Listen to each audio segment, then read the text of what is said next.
ठीक है जी, स्टार्ट करते हैं। लास्ट टाइम हमने फॉर लूप को अंडरस्टैंड किया था और उसमें एक आधी एग्जांपल देखी थी। अभी आज जो है हम फॉर लूप की प्रैक्टिस करेंगे। ठीक है, सी प्लस प्लस में हम फॉर लूप को किस तरह से यूज़ करते हैं उसका सिंटैक्स हम देख चुके हैं। आज जो हम करेंगे उसकी प्रैक्टिस। ठीक है, प्रैक्टिस करेंगे फॉर लूप की। तो लास्ट टाइम जो एग्जांपल हमने पहली एग्जांपल लिखी थी वो कुछ इसी तरह से थी, आपके सामने जो स्क्रीन पर है। ए 1 से स्टार्ट होगा और ए लेस देन इक्वल टू 5 और 1 का इंक्रीमेंट करते हुए आपने ए की वैल्यू को डिस्प्ले किया था और 1 से लेकर 5 तक डिस्प्ले हो गई थी। ठीक है, अच्छा अब इसमें आप और क्या चेंज ला सकते हैं? उसमें हमने वेरिएशन देखी थी, हमने इनिशियलाइजेशन को हमने बाहर निकाल दिया था, यानी फॉर लूप से पहले लिख दिया था। इसी तरह हमने ये भी काम किया था कि इसमें इंक्रीमेंट वाले पोर्शन को हमने यहाँ पे लिख दिया था, इस ब्रैकेट से पहले, क्लोजिंग ब्रैकेट से पहले। ठीक है, अब आप ये है लूप फॉरवर्ड मूविंग, मीन्स के फॉरवर्ड रनिंग में है। अगर हम इसको बैकवर्ड रनिंग में करना चाहते हैं तो हम इसको इस तरह से भी कर सकते हैं कि 5 a इज इक्वल टू 5 और यहाँ पे हम 1 प्रेस कर देते हैं और यहाँ पे ग्रेटर इक्वल टू 1। अब यहाँ पे अगर गौर करें तो हमने लूप की यूं कह लें कि लूप की शेप चेंज कर दी है। मतलब जो हमारे पास इनिशियलाइजेशन था पहले 1 वैल्यू थी, अब यहाँ पे 5 है। पहले कंडीशन हमारी a less than equal to 5 थी, अब हमारे पास कंडीशन जो है a greater than equal to 1।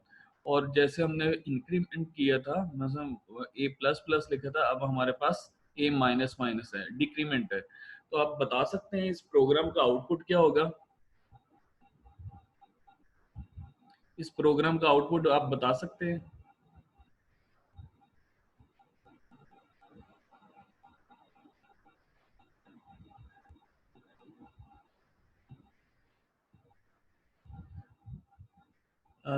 Fiza 1 to 5 नहीं, दोबारा देखें।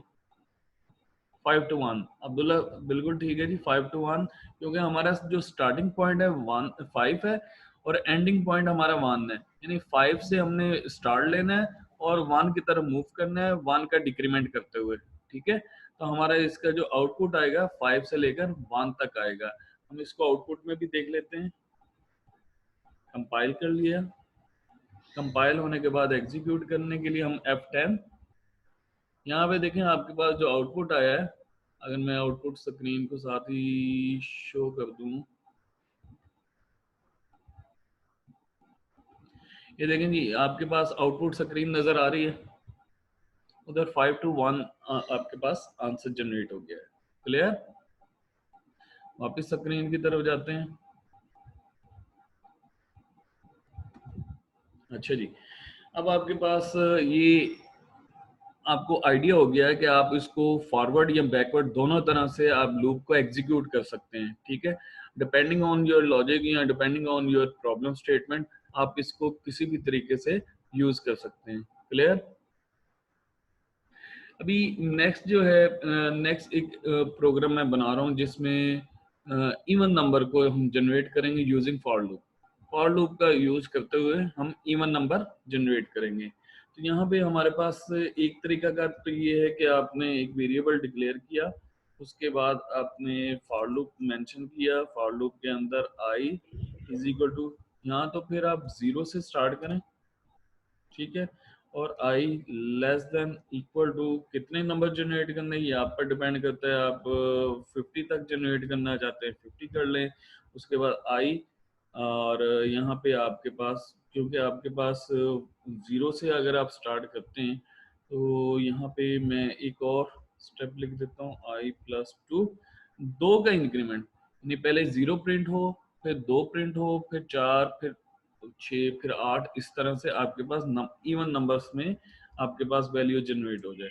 तो इसको अगर मैं इस तरह से प्रिंट करूं स्पेस के साथ, तो यहाँ पे देखें मैंने लूप किस तरह से रन किया है। लूप को एग्जीक्यूट करने के लिए मैंने ये किया है कि लूप को 0 से स्टार्ट लिया है। ठीक है, लूप को 0 से स्टार्ट लिया और एंड कहाँ पे किया है? 50 तक। अब 0 से 50 के दरमियान, और 0 और 50 भी शामिल है क्योंकि इक्वालिटी है, 0 और 50 तक जितने भी इवन नंबर है वो तमाम के तमाम शो हो जाएंगे। अब इसमें कोई लॉजिक मैंने यूज नहीं किया, मतलब कोई डिवीजन परफॉर्म नहीं की। इसमें सिंपल ये किया है कि मैंने इंक्रीमेंट जहां पे 1 का था मैंने वहां पे 2 का लिख दिया। क्लियर? इसको रन कर लेते हैं, कंपाइल करेंगे। कंपाइल करने के बाद हम एग्जीक्यूट करेंगे। एग्जीक्यूट करने के लिए हम F10 प्रेस करते हैं। तो जी हमारे पास जो स्क्रीन आई है मैं उसको शो कर देता हूँ। ये देखें जी, ये आपके सामने 0 से लेकर 50 तक ये वैल्यूज शो हो गई हैं। क्लियर? ये तमाम इवन वैल्यूज हैं जो कि आप शो कर सकते हैं यूजिंग लूप। ठीक है? अगर आपको कोई इश्यू है या कोई क्यूरी है आप लोगों की तो आप पूछ सकते हैं। ठीक है? अच्छा, अब अगर हम प्रीवियस वन उसी तरह से हम चलें कि हम इधर हम 1 से 50 तक जितने भी इवन नंबर है उनको हम डिस्प्ले करना चाहते हैं। अब हम लॉजिक वो वाला डिवीजन वाला परफॉर्म करेंगे जिसमें हम ये कहेंगे कि हम हर वैल्यू को डिवाइड करके देखेंगे और उसका अगर रिमाइंडर 0 के इक्वल आ गया 2 पर डिवाइड करेंगे, हर वैल्यू को 2 पर डिवाइड करेंगे और रिमाइंडर अगर 0 आ जाता है तो देन आपका वो नंबर इवन होगा और इवन वैल्यू को हम शो कर देंगे। तो यहाँ पे हम इफ यूज कर सकते हैं। इफ अब नंबर आपके स्टार्ट कहाँ से हो रहे हैं? 1 से, और 1 किस में है? आई में। तो आई को हम डिवाइड करेंगे और रिमाइंडर फाइंड आउट करेंगे 2 पर डिवाइड करने से रिमाइंडर अगर 0 आता है तो देन ये वाली वैल्यू डिस्प्ले हो। ठीक है? देन ये वैल्यू डिस्प्ले हो। क्लियर? ओके जी, इसको सेव करते हैं। सेव करने के बाद मैं कंपाइल कर रहा हूँ F9। कंपाइल हो गया। कंपाइल होने के बाद एग्जीक्यूट F10। F10 में देखिए मेरे पास मैं स्क्रीन को शेयर कर देता हूँ। ये देखें जी मेरे पास है 1 से मैंने लूप स्टार्ट किया था। ठीक है? 1 से स्टार्ट किया था और 50 तक। तो 1 के बाद जो इवन नंबर आता है वो 2, उसके बाद 4, 6। अब ये जो मैंने आउटपुट लिया है ये बेसिकली मैंने डिवीजन ऑपरेटर को यूज करते हुए, रिमाइंडर ऑपरेटर को यूज करते हुए मैंने ये जनरेट किया है। ठीक है? तो यहाँ पे अगर किसी को कोई इश्यू है, कोई बात, कोई पूछने वाली चीज,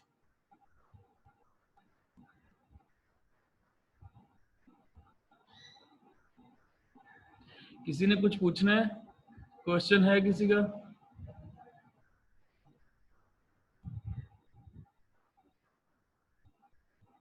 आप लोगों को आवाज आ रही है मेरी?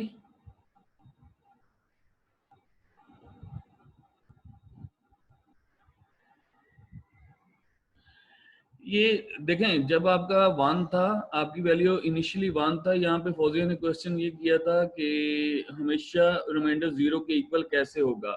यहाँ पे जब आपका 1 है तो 2 पर आप डिवाइड करेंगे तो आंसर 1 है, तो इक्वल टू 0 नहीं है, तो लिहाजा उसको वो स्किप करेगा, यानी आई प्रिंट नहीं होगा, 1 प्रिंट नहीं होगा। अगर इसी तरह से जब आई की वैल्यू 2 होगी तो 2 पर डिवाइड हो जाएगा और रिमाइंडर 0 आएगा, तो 2 को हम डिस्प्ले कर सकते हैं।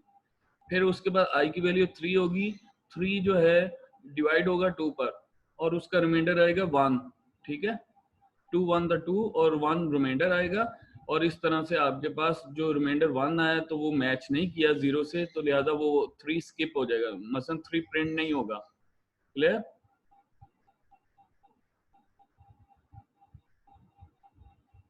अच्छा, फिजा ने लिखा है जी आई प्लस प्लस की प्लेस पे हम I+2 क्यों भी यूज कर सकते हैं? अच्छा, उसका फॉर्मेट जो है वो उसका अरिथमेटिक असाइनमेंट ऑपरेटर के तौर पर आप यूज कर सकते हैं। यहाँ पर अरिथमेटिक असाइनमेंट ऑपरेटर के तौर पर यूज कर सकते हैं। मैंने प्रीवियस लॉजिक जो आपको डेवलप करके दिया वो बिल्कुल सिंपल लॉजिक था। उसमें मैंने सिर्फ 2 का इंक्रीमेंट किया था, और कैसे किया था वो उसको हमने इस तरह से लिखा था I+2। ठीक है? इस तरह से लिखा था, यानी कि 2 का इंक्रीमेंट होगा। अब यहाँ पे मैंने 1 का इंक्रीमेंट किया है, तो 1 का इंक्रीमेंट करने के लिए मुझे प्लस प्लस लगाना पड़ता है। उसके बाद मैंने डिवीजन मेथड को यूज करते हुए रिमाइंडर चेक किया। अगर रिमाइंडर 0 के इक्वल होगा तो देन वो नंबर प्रिंट होगा, अदरवाइज वो नंबर प्रिंट नहीं होगा। क्लियर है? यहाँ पे किसी और का क्वेश्चन?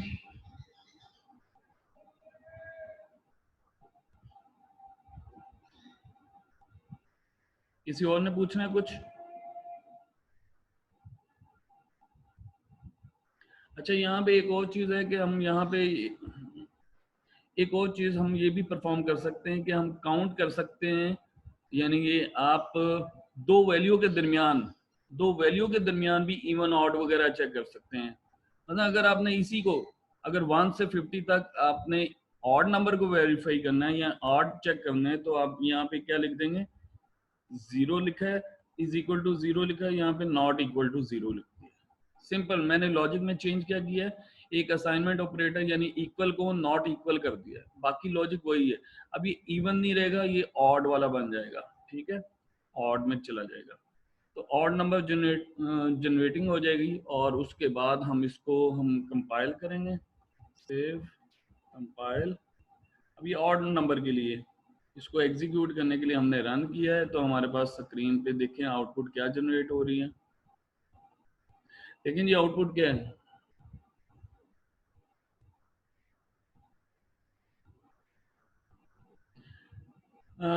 दुआनूर, जब 4 होगा, आई की वैल्यू 4 होगी, तो जब वो उसको डिवाइड करेंगे तो रिमाइंडर 0 होगा, तो वो 0 की बिहाफ पर 4 डिस्प्ले में आएगा।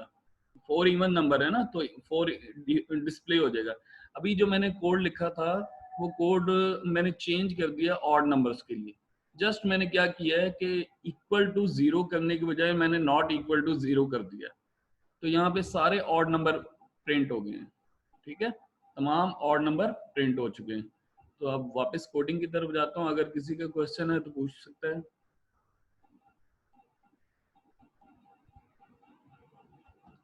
इसी तरह अगर हम ये चाहते हैं कि दो अपनी मर्जी से वैल्यू लेना चाहते हैं, कि मैं कहता हूँ 20 और 50 के दरमियान, 20 और 50 के दरमियान जितने इवन नंबर ऑड नंबर हैं वो तमाम के तमाम शो हो जाएं 20 और 50 के दरमियान।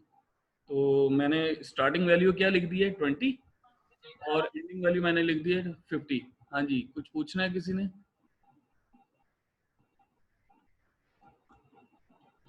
ठीक है, स्टार्टिंग वैल्यू मेरी 20 है और एंडिंग वैल्यू मेरी 50 है। इन दोनों के दरमियान ऑड नंबर को मैंने वेरीफाई करना है। ऑड होगा तो डिस्प्ले होगा, ऑड नहीं होगा तो डिस्प्ले नहीं होगा। तो अब देखते हैं, हम इसको कंपाइल करते हैं। कंपाइल हमने कर लिया, उसके बाद एग्जीक्यूट कर रहे हैं। तो देखें जी, मेरे पास 20 से 50 के दरमियान में जितने भी ऑड नंबर हैं वो मेरी स्क्रीन पर नजर आ रहे हैं, ठीक है, 21, 23 और अप टू 49 तक। क्लियर? अच्छा जी, एक तो मानो इलियास, अपना नाम पूरा सही तरह से लिखेंगे आप, ठीक है। आपने क्वेश्चन किया है कि असाइनमेंट ऑपरेटर को 2 बार क्यों लिखते हैं। बेसिकली वो इक्वल का सिंबल है, ठीक है, इक्वल का सिंबल है। अगर सिंपल इक्वल हम लिखें तो वो असाइनमेंट ऑपरेटर कहलाएगा, और डबल इक्वल लिखेंगे तो वो इक्वल कहलाएगा, ठीक है। तो हमारे पास रिलेशनल ऑपरेटर जो है वो डबल इक्वल है। उसको इक्वल के तौर पर मैथ में हम असाइनमेंट नहीं लिखते, मतलब असाइनमेंट ऑपरेटर जो लगाते हैं वो इक्वल कंसीडर होता है मैथ में, और यहाँ पे असाइनमेंट कंसीडर होता है।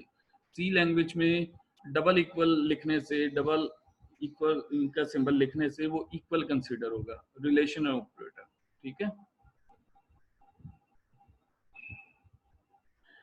अच्छा जी, नेक्स्ट आपने ये देखा है कि 20 से 50 के दरमियान जितने भी ऑड नंबर है वो सारे के सारे डिस्प्ले हो गए हैं। अच्छा, अगर हम ये करना चाहते हैं कि इनके दरमियान जितने भी वैल्यूज आई थी उनको काउंट भी करें और सम भी कैलकुलेट करें, इन तमाम वैल्यूज को काउंट भी करें कितनी वैल्यूज थी, और उनका सम भी कैलकुलेट करें, तो हम यहाँ पे एक वेरिएबल लिखते हैं काउंटर, CNTR, और उसको शुरू में दे देते हैं 0, और इसी तरह एक सम यूज कर लेते हैं, सम इज इक्वल टू 0, ठीक है। दो वेरिएबल मैंने यूज किए हैं, जिसमें मैंने मेंशन किया है काउंटर को 0, मींस के जैसे ही उसमें कोई ऑड वैल्यू आएगी इंक्रीमेंट हो जाएगा 1 का, और सम का मतलब ये है कि मैंने उसका सम लेना है तमाम ऑड नंबर्स का जो 20 से 50 के दरमियान में। तो अगर तो ये डिवाइड होने के बाद हमें पता लगता है, यानी कि यहाँ पे कर्सर देखें, i को 2 पर हम डिवाइड जब करते हैं, रिमाइंडर निकालते हैं, अगर वो 0 के इक्वल नहीं है तो इट मींस ऑड है। जब ऑड है तो इसको क्या करना चाहिए, इसको हमने काउंटर में इजाफा करना चाहिए, काउंटर प्लस प्लस, ऑड में इजाफा हो गया, ठीक है। और इजाफा होने के बाद फिर हमने क्या करना है, सम में वो वैल्यू कैलकुलेट करनी है। सम में जो प्रीवियस वैल्यू है 0 है, उसमें प्लस i कर देंगे तो वो ऐड हो जाएगी, और यहाँ पे हम उसकी ब्रैकेट्स को पूरा कर रहे हैं, ठीक है। यानी इफ के अंदर हमने मल्टीपल स्टेटमेंट यूज की है, ठीक है। तो यहाँ पे देखें क्या होता है कि आपने वो तमाम ऑड नंबर्स को काउंट भी किया है और उनका सम भी कैलकुलेट किया है। और सम कैलकुलेट करने के बाद जैसे ही आप बाहर आएंगे तो सी आउट में आप लिख दें टोटल ऑड वैल्यूज आर, ठीक है। और यहाँ पे आप काउंटर में आपने काउंट की थी, इसी तरह see out the sum of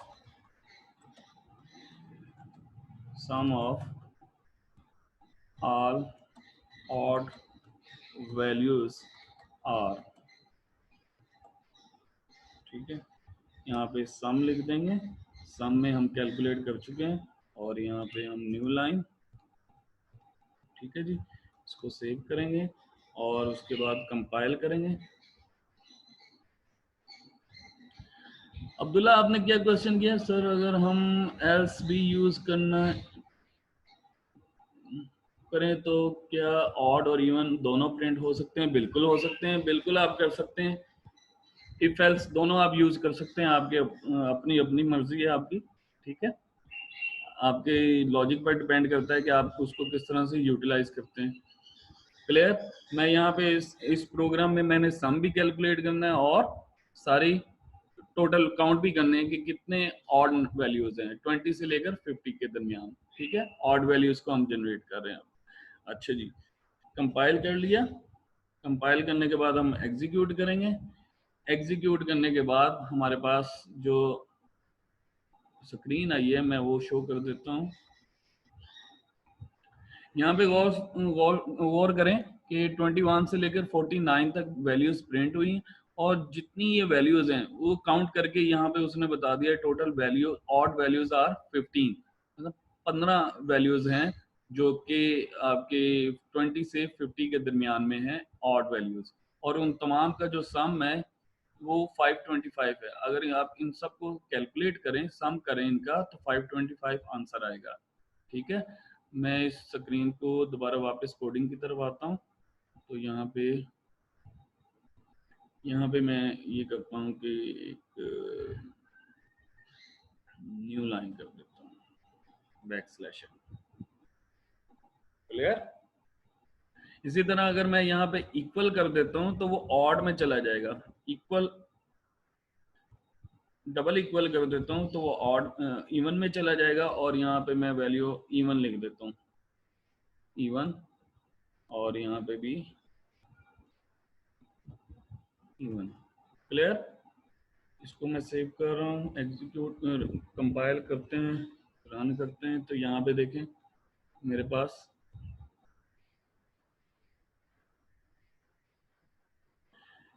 अच्छा यहाँ पे जो टोटल इवन वैल्यूज हैं वो 16 है, ठीक है। ये सारे इवन वैल्यूज आपके सामने आ चुकी हैं और इनका सम भी कैलकुलेट होके सामने आ चुका है। अब ये 16 क्यों है और वो 15 क्यों? क्योंकि हमारा जो लूप जो स्टार्ट हुआ था वो 20 से स्टार्ट हुआ था, तो 20 भी इसमें इंक्लूड हो गया, तो इसलिए आपके पास 16। तो यानी इन वैल्यू को काउंट भी करें तो आपके पास आंसर 16 आता है, टोटल इवन वैल्यूज, और सम इनका ये आपके सामने है, ठीक है। यहाँ पे किसी का क्वेश्चन है?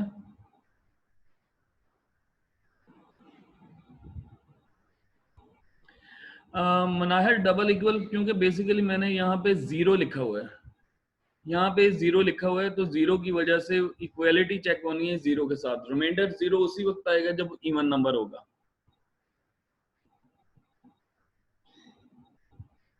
अच्छा, आप लोगों का जो भी क्वेश्चन है ना, आप कोशिश करें कि माइक ओपन करके ना क्वेश्चन करें, ताकि ना मुझे फौरी समझ आए। पढ़ने में ना टाइम कंज्यूम होता है, और क्योंकि हमारे पास वीडियो का टाइम कम होता है।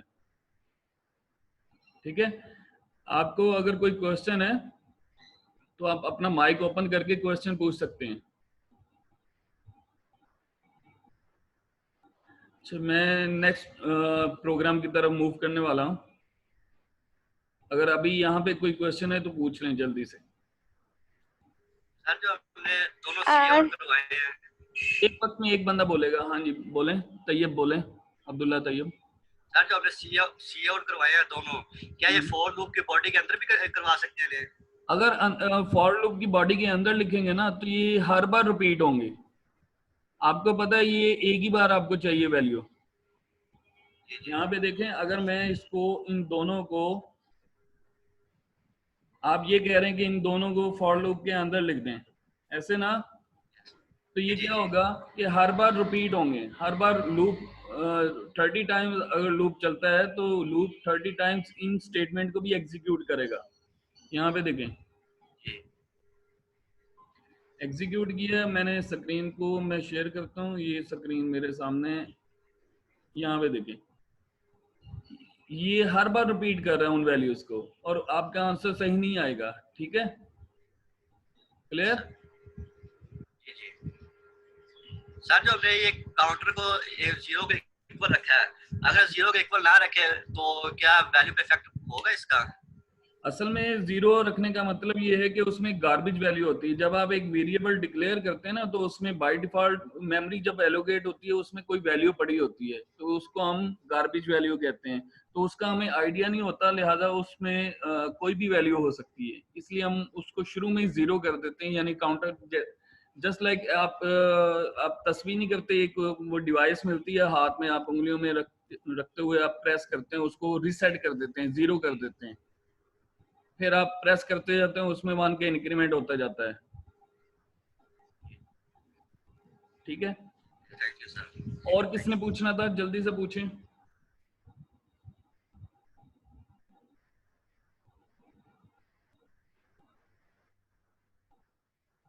सर आपने ये जो इवन का कहा है कि डबल इक्वल किया ताकि इवन वैल्यू आए, तो इसमें ये सिंगल इक्वल से ऑड वैल्यू कैसे आएगी? मतलब नहीं, ये एक दफा सिंगल, दोबारा बता दें। मैं दोबारा बता देता हूँ। ये इक्वल का सिंबल है डबल। डबल असाइनमेंट अगर आप लिखते हैं तो वो इक्वल कंसीडर होता है। बेसिकली लॉजिक आपका जीरो के साथ है, कंपैरिजन आपका जीरो के साथ है। यानी ये रिमाइंडर, यहाँ पे जो भी नंबर है उसको हमने 2 पर डिवाइड किया और उसका रिमाइंडर निकलेगा यहाँ पे। उसको जीरो से वेरीफाई कर रहे हैं कि जीरो के इक्वल है। अगर जीरो की इक्वल है तो वो इवन है, जीरो की इक्वल नहीं है तो वो ऑड है। ठीक है, और यहाँ पे जब हमने इसको ऑड के लिए बना दिया था, तो जस्ट मैंने नॉट इक्वल लिख दिया था इस तरह से, नॉट इक्वल। क्लियर? जब मैंने ऑड के लिए बनाना यस है, सर, समझ आ गई है। अगर मैं इक्वल का सिंबल ही लिखता हूँ, दोनों इक्वल लिखता हूँ, तो मुझे ऑड के लिए बनाने के लिए यहाँ पे जीरो खत्म करके 1 भी लिख सकता हूँ मैं। ये भी एक वे है। ठीक है, यस सर, समझ आ गई है। और थैंक यू। किसी का क्वेश्चन कोई?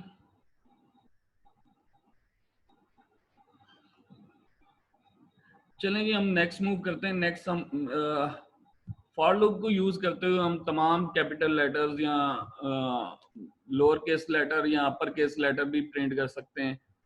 क्योंकि लूप है, लूप में आपने स्टार्टिंग वैल्यू बतानी है और एंडिंग वैल्यू बतानी है, और इंक्रीमेंट बताना है या डिक्रीमेंट बताना है कि आपने फॉरवर्ड मूव करना है या बैकवर्ड मूव करना है। आप बता सकते हैं अल्फाबेट्स कितने होते हैं? 26। 26। तो जो 26 अल्फाबेट्स होते हैं, तो मुझे लूप कितना चलाना है, कौन बताएगा? कितने टाइम्स लूप चलना चाहिए? 25 टाइम्स। नहीं, 26 टाइम चलना चाहिए। मींस के एग्जीक्यूशन 26 लेटर है ना, जी। तो 26 लेटर्स के लिए हमने लूप चलाना है 26 टाइम्स। तो 1 से स्टार्ट करेंगे और i इज इक्वल टू 1 और i less than equal to 26। यानी हमारा जो लूप काउंटर है वो i है, और i को हमने वैल्यू असाइन की हुई है 1 से लेकर 26 तक। जैसे ही 27 होगी वैल्यू तो लूप टर्मिनेट होगा। क्लियर? Yes sir. यहाँ पे देखिए मैं एक करेक्टर वेरिएबल लिख रहा हूँ और उसमें मैं कैपिटल ए प्लेस कर रहा हूँ। एक करेक्टर टाइप का वेरिएबल है ch और उसमें मैंने क्या प्लेस किया? ए। ठीक है, अब देखें लूप मेरे पास है 1 से लेकर 26 तक, यानी मैंने ए से लेकर जी तक प्रिंट करना है वैल्यूज। ए यानी तमाम करेक्टर प्रिंट करने हैं ए से लेकर जी तक।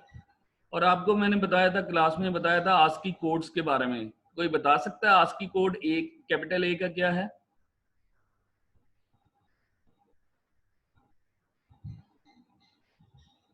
सर 2 था शायद। याद है किसी को?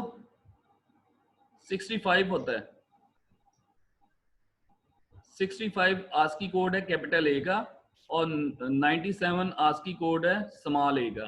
तो यहाँ पे मैं क्या करूंगा, मैं सिंपल सी आउट सी एच लिखता हूँ। अच्छा, यहाँ पे देखें क्या हो रहा है, क्या आउटपुट आएगा?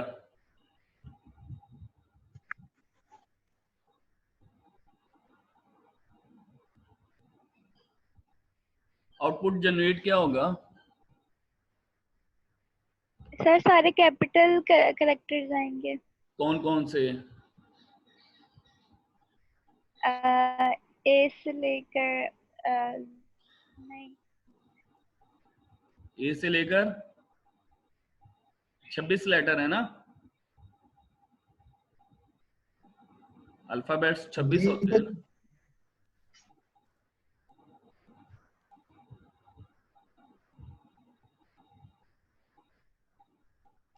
बताएं भी, जल्दी बताएं, टाइम नहीं है, आगे भी पढ़ना है हमने। आउटपुट क्या आएगा? सी एच को आउटपुट किया हमने। सर ए से जेड तक सारे आएंगे। ए से जेड तक, और कौन बताएगा? सर वाई तक। वाई तक, और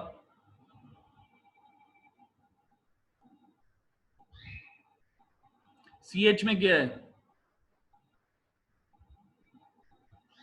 सिर्फ ए होगा, आउटपुट में आएगा। Sir according to CH 46 characters आएंगे। 46 कहाँ से आ गए? 46 सी एच में बताएं क्या, कौन सा करेक्टर है? इसमें क्या है? सी एच में कौन सा करेक्टर है? आपके सामने कौन सा करेक्टर लिखा हुआ है? कर्सर देखें, कर्सर को देखें। ए लिखा हुआ है, तो सी आउट में हमने सी एच लिखा है, तो सी एच में क्या है? ए। और उसके ऊपर क्या है? लूप। कितने बार चलना है लूप ने? 26 टाइम्स। तो इसका मतलब ये है कि ये 26 टाइम्स ए को डिस्प्ले करेगा। नहीं समझ आई? हमने लूप किस लिए यूज करते हैं? एक स्टेटमेंट को या सेट ऑफ स्टेटमेंट को बार बार एग्जीक्यूट करने के लिए। इधर हमारे पास एक स्टेटमेंट है जिसमें सी एच को हम प्रिंट कर रहे हैं, उसके बाद स्पेस दे रहे हैं। तो सी एच में हमारे पास ए है, ए को हम डिस्प्ले करना चाहते हैं, और ये कितनी बार डिस्प्ले होगा? 26 टाइम्स। हम इसको देख लेते हैं, कंपाइल हम करते हैं, कंपाइल कर लिया, कंपाइल करने के बाद एग्जीक्यूट करेंगे। तो एग्जीक्यूट होने के बाद स्क्रीन देखें, देखें जी आउटपुट तमाम ए आए हैं। Yes sir. अच्छा, मैं वापस कोडिंग की तरफ जाता हूं। अच्छा, अब मुझे क्या करना है? ए के बाद कौन सा लेटर आना चाहिए? बी। बी आना चाहिए। तो ए का आस्की कोड जो है वो 65 है। ठीक है, आपको मैंने बताया स्टोरेज जो होती है वो बाइनरी फॉर्म में होती है मेमोरी में। ठीक है, और वो जो मेमोरी में बाइनरी फॉर्म होती है उसको हम डेसिमल फॉर्म में कंसीडर कर सकते हैं। ठीक है, अच्छा, अब हमारे पास जो पहला सी एच है वो बेसिकली क्या है? 65। वो बेसिकली क्या है? 65। अगर हम 65 में 1 का इजाफा कर दें हर बार, अगर हम 65 में 1 का इजाफा कर दें तो वो 66 हो जाएगा नेक्स्ट टाइम, और 66 जो बेसिकली है वो बी है, आस्की कोड, ठीक है। उसका करेक्टर जो है वो बी बन जाएगा, यानी ए आपका 65 है और उसमें 1 का इजाफा होगा तो बी। क्लियर? पूछना यस सर। क्लियर है? यहाँ पे देखें, इसको हम यस सेव करने के बाद कंपाइल कर रहे हैं। कंपाइल किया, उसके बाद एग्जीक्यूट करने के बाद स्क्रीन में शो करता हूँ आपके लिए। आप देखें आंसर क्या है, कैपिटल A to Z, ठीक है। Yes sir. अच्छा, अब हम ये भी देखते हैं कि वो जो करेक्टर हमने बेसिकली ए लिखा था, वो जो करेक्टर ए लिखा था, CH में वैल्यू हमने ए प्लेस की थी, उसका कोड क्या है बेसिकली। अगर मैं यहाँ पे इसको इस तरह से लिख दूं, यहाँ पे एक आउटपुट लिखता हूँ मैं, और यहाँ पे मैं लिखता हूँ जी सी आउट, और यहाँ पे मैं लिखता हूँ जी कोड, आस्की कोड,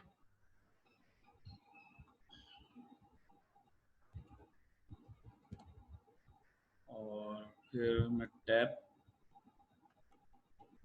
के बाद मैं लिखता हूँ जी करेक्टर, ठीक है। और यहाँ पे मैं उसको हैंडल करता हूँ।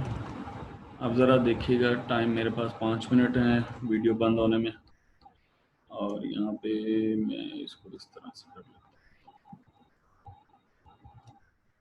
ये 2 लाइनें मैंने लिखी हैं, ठीक है। उसके बाद अब मैंने क्या करना है, अब मैंने इनको डिस्प्ले करना है। किसको करना है, आस्की कोड भी इसका लिखना है और करेक्टर भी लिखना है। करेक्टर तो यहाँ पे मेरे पास डिस्प्ले हो रहा है। सबसे पहले मैं क्या करूँगा, आस्की कोड इसका बनाऊंगा। तो सबसे पहले आस्की कोड मैंने डिस्प्ले करना है, इंट मैंने टाइप कास्टिंग कर दी है। टाइप कास्टिंग का मतलब ये है कि वो जो करेक्टर है बेसिकली उसमें से इंट मैंने निकाल लिया है, यानी उसका नंबर क्या है बेसिकली। फिर मेरे पास \t है,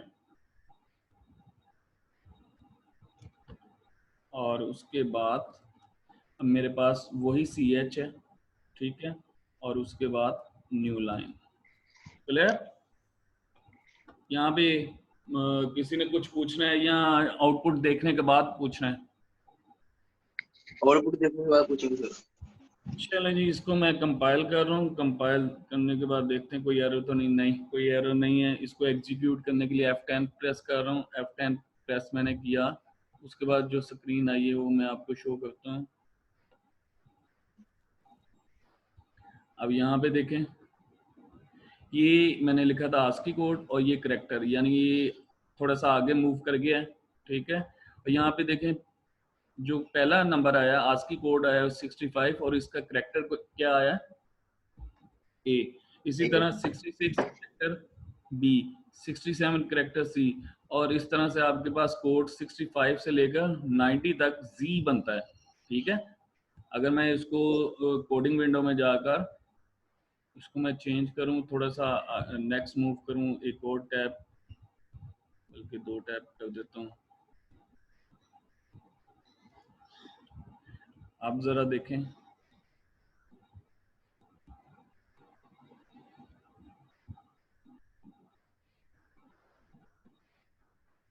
कंपाइल हो गया, एग्जीक्यूट कर रहे हैं, और इसको मैं अब स्क्रीन को शेयर कर रहा हूं।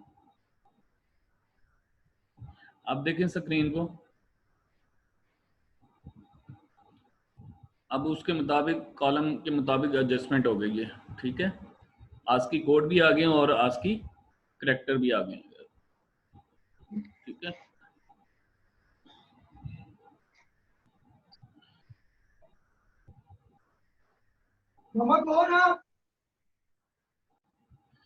हाँ जी, अब बताएं, किसी ने कुछ पूछना है यहाँ पे? सर ये जो है फॉर वाली स्टेटमेंट, इसके अंदर I++ लिखा हुआ है एंड पे, इसका कोई फर्क नहीं पड़ता प्रोग्राम पे? इफेक्ट पड़ रहा है ना, यहाँ पे देखें ना, आई पहले 1 था, फिर उसने 2 होना है, फिर 3 होना है, फिर 4 होना है। कहाँ तक जाना है उसने? 26 तक जाना है। फिर अगली बार जब 27 होगा, जब ये I++ उसको 27 कर देगा, इंक्रीमेंट 27, जब कंडीशन वेरीफाई होगी तो वो फॉल्स होगी, तो टर्मिनेट हो जाएगा। इसने 26 टाइम्स ही एग्जीक्यूट होना है इस लूप में। क्लियर? और ये टी से क्या होता है सर? बैकस्लैश, ये जो टी आपने बार बार ये बैकस्लैश टी जो मैंने लिखा है ये वाला, यस सर। ये Yes. बेसिकली स्ट्रिंग में हम लिखते हैं एस्केप सीक्वेंस, इसको बोलते हैं, इसको बोलते हैं एस्केप सीक्वेंस। और जो टी से मुराद टैब का बटन है, टैब है ना 8 स्पेसेस को रिप्रेजेंट करता है। यस। यानी एक स्ट्रिंग के अंदर मसलन यहाँ पे देखें मैंने लिखा था आस्की कोड, फिर बैकस्लैश टी, फिर करैक्टर, इनके दरमियान में मैंने तो नहीं स्पेस दी, लेकिन आउटपुट में आपने देखा था स्पेस अवेलेबल है, 8 स्पेसेस अवेलेबल है इस बैकस्लैश टी की वजह से। Yes sir. और किसी ने कोई क्वेश्चन पूछना हो? मेरे पास 1 मिनट है। और सर यहाँ पे हमने करैक्टर को इंट के साथ क्यों डिक्लेयर किया, हालांकि करैक्टर तो 4 के साथ डिक्लेयर करते हैं। मैंने 4 के साथ ही डिक्लेयर किया, ऊपर गौर करें। सर ये नीचे सी आउट में है। हाँ, इसको हम बोलते हैं टाइप कास्टिंग। टाइप कास्टिंग का मतलब ये है कि आप एक करैक्टर के अंदर से उसकी न्यूमेरिक वैल्यू जनरेट करना चाहते हैं, तो मैंने उससे पहले इंट लिख दिया। और हालांकि यहाँ पे देखें मैंने ch एज इट इज लिखा है आउटपुट में, और इधर मैंने इंट लिख दिया है, तो यहाँ से नंबर पिक होगा उसका और यहाँ पे एक करैक्टर प्रिंट होगा।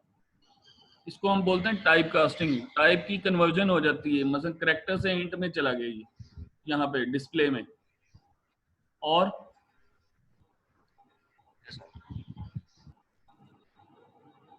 है किसी का क्वेश्चन? 20 सेकंड है।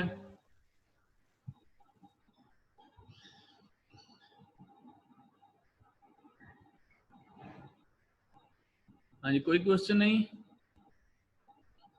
चलें ठीक है, फिर कमेंट्स में लिख दीजिएगा मैं जब शेयर करूंगा। ठीक है, ओके, अल्लाह हाफिज। Okay sir.